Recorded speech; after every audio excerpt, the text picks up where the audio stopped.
calm, welcoming. Welcome back to another episode of Chicago Cubs Deep Dive, your go-to source for all things Cubs, where we break down the numbers and bring you straight into the heart of the action. Energetic, humorous.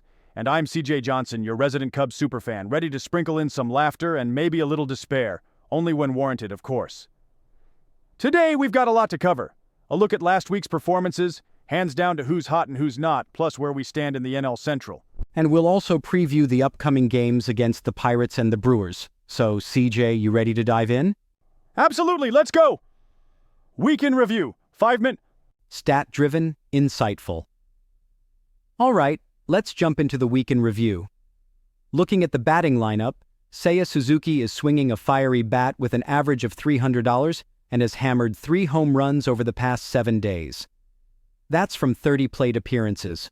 Pretty solid performance, especially in clutch situations. Emotional enthusiastic.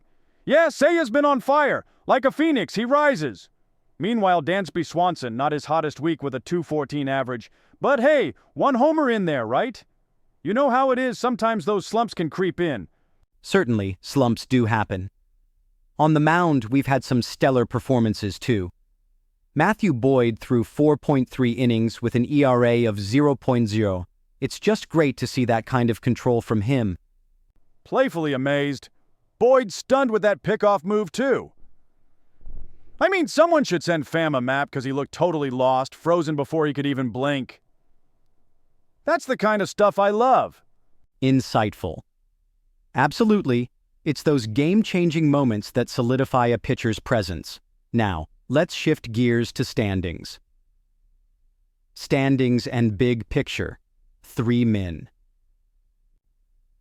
The Cubs are standing strong at the top of the NL Central with a record of 42-28, a solid 600s. Just behind us are the Brewers sitting at 38-33. This division race is getting intriguing, CJ. Excited, hopeful. Yeah, and can you feel that, Ethan?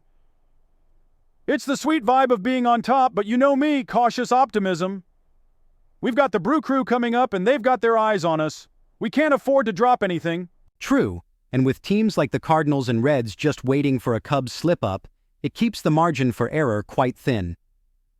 Our pitching and batting need to stay consistent through this stretch. Gut check! I think if we hold our ground, keep that killer instinct, Milwaukee doesn't even have a chance. Upcoming games preview, 5 menu. Let's focus on the upcoming schedule. We've got the Pirates this weekend, followed by the Brewers on Wednesday and a doubleheader on Thursday. These games will be pivotal for our position. Jokingly worried. Pirates first, please, let's send them back to their ship with an L on every sail. Ethan, do you think our pitching rotation's lined up to handle these boys? I think so. Flexen and Brazier have proven quite reliable recently with those 0 ERAs from last week. If we can keep the momentum, we should have a strong stand. And you mentioned that doubleheader against the Brewers. That's going to need some depth. I hope the bullpen's ready. Indeed, depth is key, and with good old Chicago grit, we can handle it. As for predictions, I'm cautiously optimistic.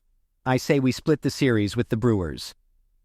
Laughing. Split! You owe me a beer if we sweep them. All right, let's cross those fingers and toes. Outro, 1 min. That wraps it up for today's episode of Chicago Cubs Deep Dive. Always remember, stats may guide us, but it's the heart and hustle that shape the game. Absolutely! Whether we're riding high on a streak or dusting off a rough loss, we Cubs fans live for moments like these. Thank you for tuning in, folks. Make sure to subscribe wherever you get your podcasts, and join us next week for more Cubs insights and spirited fan debates.